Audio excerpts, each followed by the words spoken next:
ചേട്ടാ, V D സതീശന്റെ ഒരു പ്രസ്താവന, വാക്കാലുള്ളൊരു പരാമർശം ഇതായിരുന്നു: നെറുകെട്ട രാഷ്ട്രീയത്തിന്റെ ഇൻക്യുബേറ്ററിൽ വിരിയിച്ചെടുക്കുന്ന നിങ്ങളുടെ ഈ ഗുണ്ടാപ്പട അത് നിങ്ങളെയും കൊണ്ടേ പോകൂ. പിണറായിയോടായിരുന്നു. SFIയെ കുറിച്ചാണ് വി ഡി സതീശൻ പറഞ്ഞത്. ഒരു പടി കൂടി കടന്നു CPIയുടെ സംസ്ഥാന സെക്രട്ടറി. ഇതൊരു ബാധ്യതയാണെന്ന് പറഞ്ഞു. അതായത് CPMന്റെ ഏറ്റവും വലിയ വിദ്യാർത്ഥി സംഘടനയായിട്ടുള്ള സ്റ്റുഡന്റ് ഫെഡറേഷൻ ഓഫ് ഇന്ത്യ എന്ന് പറയുന്ന കേരളത്തിലെ ഏറ്റവും വലിയ വിദ്യാർത്ഥി സംഘടന CPMനും ബാധ്യതയാണെന്ന് അതേ ഇടതുപക്ഷത്ത് നിൽക്കുന്ന CPIയുടെ സംസ്ഥാന സെക്രട്ടറി ബിനോയ് വിശ്വം പറഞ്ഞിരിക്കുന്നു. ഇന്ന് അവരുടെ പത്രത്തിലും SFIയെ മാരകമായി പരിക്കേൽപ്പിക്കുന്ന രീതിയിലുള്ള വാക്കുകൾ ഉപയോഗിച്ചുകൊണ്ട് ഒരു ലേഖനം വന്നിരിക്കുന്നു. SFI CPIക്ക് നേരെ നിൽക്കുന്നു, CPI SFIയെ ഉന്നം വെക്കുന്നു. എന്താണ് സംഭവിക്കുന്നത്? എന്താണ് സംഭവിക്കുന്നത് എന്നുള്ളത് കമ്മ്യൂണിസ്റ്റ് പാർട്ടിക്കകത്ത് ഉണ്ടാകുന്ന ഒരു പ്രത്യേകതരം ഒരു പ്രതിഭാസമാണ് ഇതൊക്കെ. കമ്മ്യൂണിസ്റ്റ് പാർട്ടികളിൽ പൊതുവിൽ അങ്ങനെ ഒരു ചില പ്രതിഭാസങ്ങൾ നടക്കുക. അത് ഞാനൊരു വേണമെങ്കിൽ ഒരു പൊതുവെ ഒരു ചരിത്രം പറയാവുന്നത്, കമ്മ്യൂണിസ്റ്റ് പാർട്ടിയുടെ റഷ്യൻ കമ്മ്യൂണിസ്റ്റ് പാർട്ടിയാണ് ഏറ്റവും പ്രധാനപ്പെട്ട അവരുടെ ഒരു എപ്പോഴും അവർ പിന്തുടർന്നിരിക്കുന്ന. കുറേ കാലം CPIക്ക് വളരെ താല്പര്യമായിരുന്നു, പിന്നെ CPM വിടുന്നു, അങ്ങനെയൊക്കെ ഉള്ളൊരു സംഭവമുണ്ട്. എന്തായാലും അവിടെ ഈ സ്റ്റാലിൻ്റെ കാലമായിരുന്നു ഏറ്റവും ഗുരുതരമായ കാലഘട്ടം. വളരെ ഗുരുതരമായിട്ട് വളരെ കിരാതമായ ഭരണമാണ് സ്റ്റാലിൻ്റെ നടത്തിക്കൊണ്ടിരുന്നത്. പക്ഷെ അന്ന് പാർട്ടി അതിൻ്റെ കൂടെ പിന്തുണ ഉണ്ടായിരുന്നു. എല്ലാ കാര്യത്തിലും പാർട്ടിക്ക് പിന്തുണ ഉണ്ടായിരുന്നു. പാർട്ടി ഒറ്റക്കെട്ടായിട്ട് സ്റ്റാലിൻ്റെ പിറകെ ഉറച്ചു നിൽക്കുകയും എതിർ ശബ്ദം പുറപ്പെടുവിക്കാൻ മുന്നോട്ട് പോവുകയും ചെയ്യാനുണ്ടായത്. അതിൻ്റെ ഭാഗമായിട്ട് സ്റ്റാലിൻ വീണ്ടും വീണ്ടും കിരാത ഭരണത്തിൽ വളരെ ശക്തനായിട്ട് മുന്നോട്ട് പോവുകയും കടുത്ത ഏകാധിപതിയായിട്ട് മാറുകയും ചെയ്യുന്നുണ്ട്.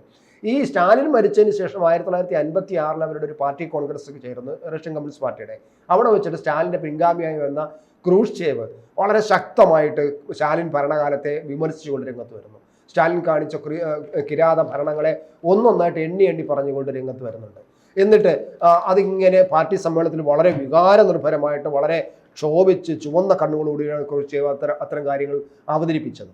അപ്പം ആ സമ്മേളനത്തിൽ നിന്ന് ഒരാൾ, അന്ന് താങ്കൾ അവിടെ ഉണ്ടായിരുന്നില്ലേ, പിന്നെ എന്തുകൊണ്ട് താങ്കളൊന്നും ചോദിച്ചില്ല എന്ന് ഒരാൾ ഇരുന്ന് വിളിച്ചു പറഞ്ഞപ്പോൾ കമ്മ്യൂണിസ്റ്റ് ക്രൂഷ്ചേവ് അതാരാണ് പറഞ്ഞത് എന്ന് വിളിച്ചു ചോദിച്ചു. ആരും മിണ്ടിയില്ല. സമ്മേളനം വളരെ നിശബ്ദമായിരുന്നു. അപ്പോൾ അദ്ദേഹം പറഞ്ഞു, ഇതാണ് അതിൻ്റെ ഉത്തരം, നിങ്ങൾ ചോദിച്ചതിൻ്റെ ഉത്തരം അതാണ്.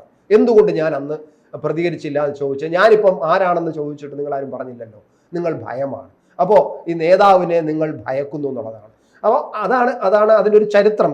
ഞാൻ ഇതിൻ്റെ കൂടെ ചേർത്ത് വയ്ക്കാൻ പറ്റുന്നതുകൊണ്ട് ആ ചരിത്രം പറഞ്ഞതാണ്. ഈ പറഞ്ഞ ആദ്യം ശ്യാം ചോദിച്ചതാണ് എൻ്റെ ഏറ്റവും പ്രധാനം. അതായത് നിങ്ങളുടെ ഇൻക്യുബേറ്ററിൽ വിരിയിച്ചെടുക്കുന്ന അവിധമായിട്ടുള്ള ചില ഉൽപ്പന്നങ്ങളാണ് SFI എന്ന് പറഞ്ഞ പ്രയോഗമാണ് ഒരുപക്ഷെ ഏറ്റവും നല്ല പ്രയോഗം എന്ന് എനിക്ക് തോന്നുന്നു. അതിൻ്റെ കൂടെ ഇപ്പോൾ ബിനോയ് വിശ്വം ശക്തമായിട്ട് രംഗത്ത് വന്നിട്ടുണ്ട്. SFI കുറേ കാലമായിട്ട് SFIയും AISFും SFIയുടെ തല്ലുകൊണ്ടുകൊണ്ട് ഇങ്ങനെ ക്യാമ്പസുകൾ വളർന്നു വരികയാണ്. അപ്പോൾ ഇടതുപക്ഷമല്ലേ, വിശാലമല്ലേ, നമ്മുടെ ഇടതുപക്ഷമാകണ്ടേ, നമ്മൾ ഇത് അഡ്ജസ്റ്റ് ചെയ്ത് പോകണ്ടേ, നമ്മുടെ ഇടതുപക്ഷം തകർന്നു പോകില്ലേ എന്ന് പറഞ്ഞുകൊണ്ട് മിണ്ടാതിരിക്കുകയായിരുന്നു. പക്ഷെ ഇപ്പോൾ അവർക്ക് കാര്യങ്ങളെല്ലാം മനസ്സിലാവുന്നു CPIക്ക്. പക്ഷേ CPIക്കകത്ത് എന്തൊക്കെയോ ചർച്ചകളും സംഭവങ്ങളും നടക്കുന്നു എന്നാണ് എനിക്ക് തോന്നുന്നത്. എന്തായാലും അവർക്കൊരു വീണ്ടും വിചാരം വന്നിരിക്കുന്നു. CPMനകത്തും ശക്തമായ വീണ്ടും വിചാരം വരികയും അവർ ഒലിച്ചു പോവുകയും ചെയ്യാനുണ്ടാവുന്നത്. അപ്പം ഇടതുപക്ഷത്തിൽ നിന്ന് അവർ, അല്ലെങ്കിൽ വോട്ട് പോലും അവർക്ക്, മനസ്സ് പോലും അവരെ ഒലിച്ചു പോയി അവർ മാറിപ്പോകാനാണ് CPMക്കാർ ശ്രമിക്കുന്നത്. പക്ഷേ CPIക്കാർ അതല്ല.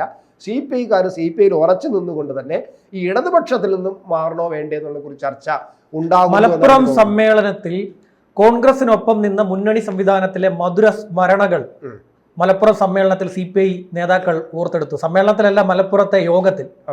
അതെ അത് ഓർത്തെടുത്തു എന്ന് മാത്രമല്ല, അതിന്റെ ഗുണമുണ്ടായിരുന്നു ആ കാലഘട്ടത്തിൽ. ശ്യാമേ, നമുക്ക് ഒരു ഉദാഹരണം പറഞ്ഞു കഴിഞ്ഞാൽ, ഇപ്പൊ അയോധ്യ ഇരിക്കുന്ന മണ്ഡലത്തിന്റെ പേരുണ്ട് അലഹബാദ് മണ്ഡലം. അലഹബാദ് മണ്ഡലത്തിൽ 3 ലോക്സഭാ കാലഘട്ടങ്ങളിൽ 3 തവണ CPIയുടെ സ്ഥാനാർത്ഥിയാണ് മത്സരിച്ച് ജയിച്ചിരുന്നത്. അവിടെ CPIയുടെ MP ആയിരുന്നു അലഹബാദ് മണ്ഡലത്തിൽ കുറേ കാലമായിട്ട്. UPയിൽ 3-4 MPമാർ CPIക്ക് ഉണ്ടായിരുന്നു. ബീഹാറിൽ ഏറ്റവും വലിയ കമ്മ്യൂണിസ്റ്റ് പാർട്ടി എന്നുള്ള നിലയിൽ അവിടെ 22, 24, 28 MLAമാരുണ്ടായിരുന്ന ഒരു പാർട്ടിയാണ്. ആന്ധ്രാപ്രദേശിൽ അതുപോലെ 20-22 MLAമാരുണ്ടായിരുന്ന പാർട്ടിയാണ് CPI എന്ന് പറയുന്നത്. അന്ന് ഈ മുന്നണിയുടെ ഭാഗമായിട്ടും ഒരുപക്ഷെ കോൺഗ്രസുമായിട്ടും ഒക്കെ അഡ്ജസ്റ്റ് ചെയ്തുകൊണ്ടായിരിക്കാം. എന്തായാലും വളരെ വിശാലമായ ഒരു പാർട്ടിയായിരുന്നു CPI. 1980 ഇടതുപക്ഷം എന്ന് പറയുന്ന വിശാലമായ ഒരു കാഴ്ചപ്പാടോടുകൂടി രാജ്യത്ത് ഇടതുപക്ഷം ഉണ്ടെങ്കിലേ രാജ്യത്തിനെ വളർത്തിയെടുക്കാൻ പറ്റൂ, രക്ഷിക്കാൻ പറ്റൂ എന്ന് പറഞ്ഞുകൊണ്ട് EMS വരുത്തി വെച്ച, ഇപ്പൊ CPIക്കാർ പലരും പറയുന്നത് അങ്ങനെയാണ്, EMS ഉണ്ടാക്കി വെച്ച ഒരു കുരുക്കാണത്. EMSന്റെ വക്രബുദ്ധിയിലുണ്ടായ ഒരു കുരുക്കെന്നാണ് പല CPI-കാരും ഇപ്പോൾ എന്നെ കാണുമ്പോൾ പറയുന്നത്. ആ EMS ഉണ്ടാക്കി വെച്ച കുരുക്കിന്റെ നിങ്ങൾ പിന്നെ ഈ ഇങ്ങനെ രാജ്യത്തിന്റെ വിശാലത പറഞ്ഞുകൊണ്ടിരുന്നാൽ പോരാ, വരൂ നമുക്ക് ഒരുമിച്ച് ഇടതുപക്ഷ മുന്നണി ഉണ്ടാക്കാന്നൊക്കെ പറഞ്ഞ് EMS CPI-കാരെ വിളിക്കുകയാണ്. അപ്പൊ അന്ന് കരുണാകരന്റെ മന്ത്രിസഭയിൽ മുഖ്യമന്ത്രി കസേരയിൽ ഇരിക്കുകയാണ് CPI. PK വാസുദേവനായിരുന്നു അന്ന് CPI മുഖ്യമന്ത്രി.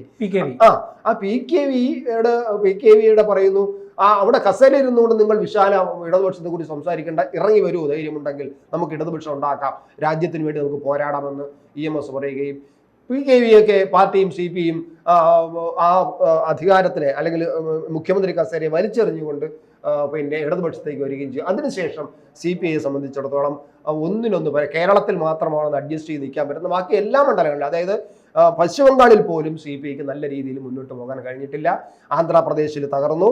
അതുപോലെ ബീഹാറിൽ MLA-മാരുണ്ടായിരുന്ന ബീഹാറിൽ അവസാനം MLA ഇപ്പോൾ MLA ഇല്ലാത്ത അവസ്ഥയായി. ആന്ധ്രാപ്രദേശിലും തെലങ്കാനയിലും രണ്ടും ഉണ്ടായിരുന്നിട്ട് അവിടെ MLA-മാരില്ലാത്ത അവസ്ഥയായി.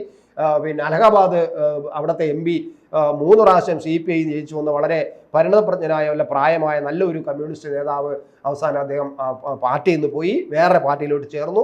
അങ്ങനെ CPIക്ക് വൻ പരാജയങ്ങളും നഷ്ടങ്ങളുമാണ് ഇടതുപക്ഷ ജനാധിപത്യ മുന്നണിയിൽ വന്നത്. അതിപ്പോൾ CPI തിരിച്ചറിഞ്ഞിരിക്കുന്നു എന്ന് തോന്നുന്നു. CPIക്കകത്ത് അതിനുള്ള ചർച്ചകൾ നടക്കുന്നുണ്ട്. ഈ ഇടതുപക്ഷ മുന്നിൽ നിന്നിട്ട് കാര്യമില്ല. പ്രത്യേകിച്ച് കേരളത്തിൽ പിണറായി വിജയൻ എന്ന് പറയുന്ന നേതാവിൻ്റെ കീഴിൽ നിന്നുകൊണ്ട് യാതൊരു കാര്യവുമില്ല എന്ന അവസ്ഥയാണ് വരുന്നത്. എന്തായാലും ശ്യാമ ആദ്യം ചോദിച്ച ഒരു ലേഖനമുണ്ടല്ലോ, ആ ലേഖനത്തിൽ പറയുന്നതും കൃത്യമായ കുത്തലാണ് CPIമെതിരെ പറഞ്ഞിരിക്കുന്നത്. പ്രത്യേകിച്ച് SFIക്ക് എതിരായിട്ട് പറഞ്ഞിരിക്കുന്നത് ഒരു പൊൻകുന്നം വർക്കിയുടെ പഴയ പിന്നെ ലേഖനത്തിലേക്ക് എടുത്തു വെച്ചു, അല്ല ഒരു കഥയെ എടുത്തു വെച്ചുകൊണ്ട് അതിനകത്തുള്ള ഒരു കഥാപാത്രത്തിനെ അവിഹിതം ആയ കാര്യങ്ങളെ പിന്നെ വിഹിതമാക്കി പറയുകയും അതിൽ നിന്നുണ്ടാകുന്ന ഉൽപ്പന്നത്തെ പിന്നെ ശ്ലാഘിക്കുകയും അത് വലിയ മഹത്തരമാണെന്ന് പറയുകയും ചെയ്യുന്ന രീതിയാണ്. അതാണ് SFIയെ കുറിച്ച് അങ്ങനെ പറയുന്നത്. അതായത് ഒരു പീലാത്തോസ് എന്ന് പറയുന്ന ഒരു അച്ഛൻ ഒരു വീട്ടിൽ ചെന്നിട്ട് പിന്നെ സങ്കീർത്തനം പറയാൻ പോയിട്ട് അവിടെ ചില കാര്യങ്ങൾ ചെയ്യുകയും അവിടുത്തെ കുട്ടിക്ക് പിന്നെ 10 മാസം കഴിയുമ്പോൾ കുട്ടി പ്രസവിക്കുകയും ചെയ്തു. അപ്പോൾ അതിനെ പറഞ്ഞത് അത് വിശുദ്ധ കുഞ്ഞാണ് എന്ന് അതിനെ ശ്ലാഘിക്കുകയും ചെയ്യണം. അതാണ് പൊൻകുന്നം വർക്കിയുടെ ഒരു കഥയിൽ പറയുന്ന കഥാപാത്രം പീലാത്തോസ് അച്ഛൻ്റെ. അപ്പോൾ അതിനെ എടുത്തു വെച്ച് പറയുമ്പോൾ SFIയെ വ്യക്തമായിട്ടും SFIയെ ന്യായീകരിച്ച പിണറായി വിജയനെ പേരെടുത്ത് പറയാതെ നിയമസഭയിൽ SFIയെ ന്യായീകരിച്ച പിണറായി വിജയനെ പിന്നെ പീലാത്തോസ് അച്ഛനെ പോലെ വാഴ്ത്തപ്പെടുന്ന അവിഹിതങ്ങൾ ചെയ്യുകയും ചെയ്തിട്ട് അതിനെ വാഴ്ത്തുന്ന ഒരാളായിട്ട് പിണറായി വിജയനെ വ്യാഖ്യാനിക്കുകയും അങ്ങനെ പിണറായി വിജയനെ വിലയിരുത്തുകയും ചെയ്തിരിക്കുകയാണ് ആ ലേഖനത്തിൽ കാണുന്നത്. എന്തായാലും ആ ലേഖനം എന്ന് പറയുന്ന ഒരു പൊളിറ്റിക്കൽ സറ്റർ ലേഖനമാണ്. റഹീം DYFIയുടെ അഖിലേന്ത്യാ പ്രസിഡന്റ് കഴിഞ്ഞ ദിവസം പറഞ്ഞത് ബിനോയ് വിശ്വം ഇരിക്കുന്ന പദവി ഓർമ്മ വേണം എന്നുള്ളതാണ്. എന്താണ് ഓർക്കേണ്ടത് ബിനോയ് വിശ്വം? അല്ല, അത് റഹീമിന്റെ പക്ഷമാണ്. റഹീമിനൊക്കെ ഇരിക്കുന്ന പദവി ഓർമ്മ വേണമെന്ന് പറയുമ്പോൾ റഹീമൊക്കെ നോക്കുക ആലോചിക്കുന്ന കുറച്ച് അയാൾ ചെയ്തു കൂട്ടിയ കാര്യങ്ങളും ഈ പിന്നെ MP ആയിരുന്നപ്പോഴും അല്ലെങ്കിൽ അല്ലാത്തപ്പോഴും ഒക്കെ അദ്ദേഹം ചെയ്തു കൂട്ടിയ കാര്യങ്ങളും ഒരു വിജയലക്ഷ്മി എന്ന് പറഞ്ഞ കോളേജ് ലെക്ചറെ അല്ലെങ്കിൽ കോളേജ് അധ്യാപികയെ എന്തൊക്കെ ചെയ്തുവെന്നും അവരെ എന്തുമാത്രം പീഡിപ്പിച്ചുവെന്നും അങ്ങനെ തുടങ്ങി എണ്ണി പറഞ്ഞാൽ ഈ ഇരിക്കുന്ന കസേരയെ വില കൊടുക്കാത്ത ഒരു വ്യക്തിയാണ് റഹീം. ആ റഹീമാണ് ബിനോയ് വിശ്വത്തിനെ പോലെ ഇത്രയും വളരെ ഉയർന്ന ഒരു രാഷ്ട്രീയ വീക്ഷണവും ഒക്കെ ഉള്ള ഒരു കമ്മ്യൂണിസ്റ്റ് നേതാവിനെതിരായിട്ട് പറയുന്നത്. അതിനെ ബിനോയ് വിശ്വത്തിന് എന്താണ്? അതാണ് എനിക്കൊരു സംശയം. ഈ ബിനോയ് വിശ്വം എന്ന് പറയുന്നത് ചേട്ടനായിട്ടുള്ള CPMന് മുന്നിൽ അടിയറവ് വെച്ച് പോകുന്ന ഒരു നേതാവായിട്ടാണ് ഞാൻ പലപ്പോഴും എനിക്ക് തോന്നിയിട്ടുള്ളത്. കാരണം എന്ന് വെച്ചാൽ വെളിയവും കാനവും ഒക്കെ അവരുടെയൊക്കെ ശൈലി നോക്കുമ്പോൾ വെളിയത്തിന് അത്രയും വരില്ലെങ്കിലും കാനം കുറെയൊക്കെ പിടിച്ചെടുക്കാൻ വേണ്ടി തങ്ങൾക്ക് കിട്ടേണ്ടത് കിട്ടാൻ വേണ്ടി കാനം പരമാവധി ശ്രമിച്ചിട്ടുണ്ട്. പക്ഷെ ബിനോയ് വിശ്വം കുറെ കാലമായി സൈലന്റ് ആയിരുന്നു. പെട്ടെന്നൊരു ദിവസം അദ്ദേഹം CPMന്റെ വിദ്യാർത്ഥി സംഘടനയെ ലക്ഷ്യമിടുന്നു. അതിന്റെ പ്രധാന ഉദാഹരണം അദ്ദേഹം പാർട്ടി സെക്രട്ടറിയാണ്. നേരത്തെ അദ്ദേഹം ഒരു ജനപ്രതിനിധിയായിരുന്നു, MP മാത്രമായിരുന്നു. ഒരു കമ്മ്യൂണിസ്റ്റ് പാർട്ടിയുടെ ദേശീയ നേതാവ്, കമ്മിറ്റിയിലുള്ള ദേശീയ എക്സിക്യൂട്ടീവിലുള്ള പ്രധാനപ്പെട്ട വ്യക്തി എന്നുള്ള തരത്തിലുണ്ടായിരുന്നുള്ളൂ. ഇപ്പോൾ അദ്ദേഹം പാർട്ടിയുടെ സെക്രട്ടറിയാണ്. ഈ കേരളത്തിലെ പാർട്ടിയെ കൊണ്ടുപോകേണ്ട ആളാണ്. ഈ പാർട്ടിക്ക് ഉണ്ടാകുന്ന എന്തെങ്കിലും ഗുണങ്ങളും ദോഷങ്ങളും അദ്ദേഹത്തിന്റെ പേരിലായിരിക്കും കൗണ്ട് ചെയ്യപ്പെടുന്നത്. അത് അദ്ദേഹത്തിന് മനസ്സിലായി കഴിഞ്ഞു. അങ്ങനെ വന്നപ്പോൾ അദ്ദേഹം ഒരു കാനൻ രാജേന്ദ്രന്റെ ഫസ്റ്റ് ഘട്ടത്തിൽ കാനൻ രാജേന്ദ്രൻ ഉണ്ടായിരുന്നു. വേണ്ടി വന്നാൽ ഞാൻ കാനൻ രാജേന്ദ്രനെക്കാളും കുറച്ച് കടത്തിപ്പെട്ട് പറയാം.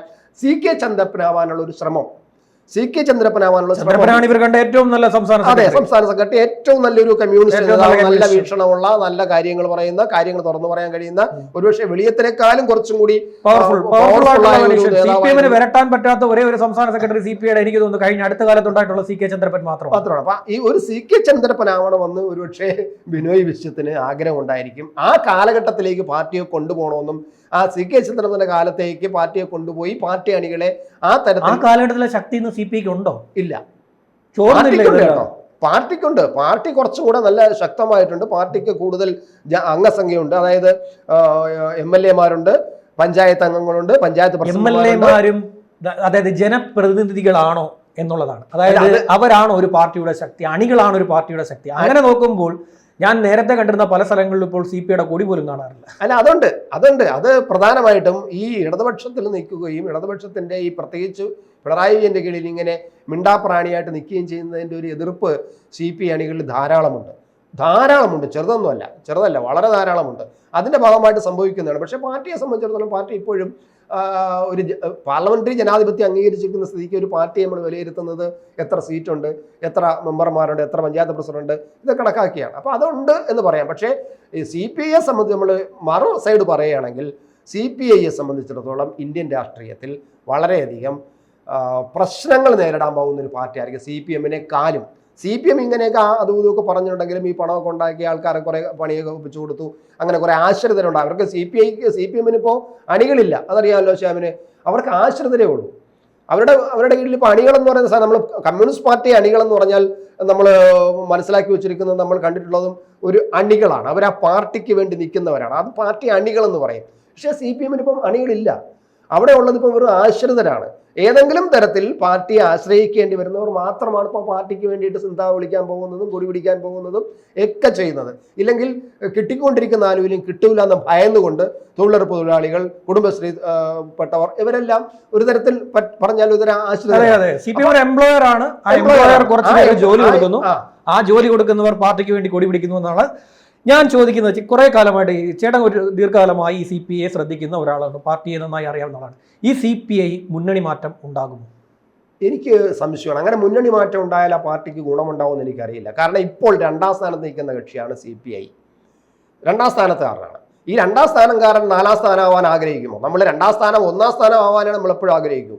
മോദി പറഞ്ഞതുപോലെ 233 നിന്നും 234 നമുക്ക് 400 എത്തണമെന്ന് പറയുന്നത് അതൊരു ആവേശമാണ്. അത് 1ാം സ്ഥാനത്ത് എത്തണമെന്ന് പറയും. 400 എത്തുമോ ഇല്ലയോ എന്നുള്ള വേറൊരു കാര്യം. പക്ഷെ 400 എത്തണമെന്ന് മോദി പറഞ്ഞതിന്റെ കാര്യം എന്ന് പറഞ്ഞാൽ അത്രമാത്രം അണികളെ ശക്തമാക്കാനും അവരൊക്കെ ഉത്തേജിപ്പിക്കാൻ വേണ്ടിയാണ് അങ്ങനെ പറഞ്ഞത്. ഏതായാലും ബിനോയ് വിശ്വവും ഈ പറയുന്ന CPM-ന്റെ പിള്ളേരും തമ്മിലുള്ള വാക്കാലുള്ള ഏറ്റുമുട്ടൽ തുടരും, ഉറപ്പാണ്. കൂടുതൽ വാർത്തകളും വിശേഷങ്ങളും നിങ്ങളിലേക്ക് എത്താൻ ABC മലയാളം സബ്സ്ക്രൈബ് ചെയ്യുക, ബെൽബട്ടനും അമർത്തുക. കൂടുതൽ വാർത്തകളും വിശേഷങ്ങളും നിങ്ങളിലേക്ക് എത്താൻ ABC മലയാളം സബ്സ്ക്രൈബ് ചെയ്യുക, ബെൽബട്ടനും അമർത്തുക.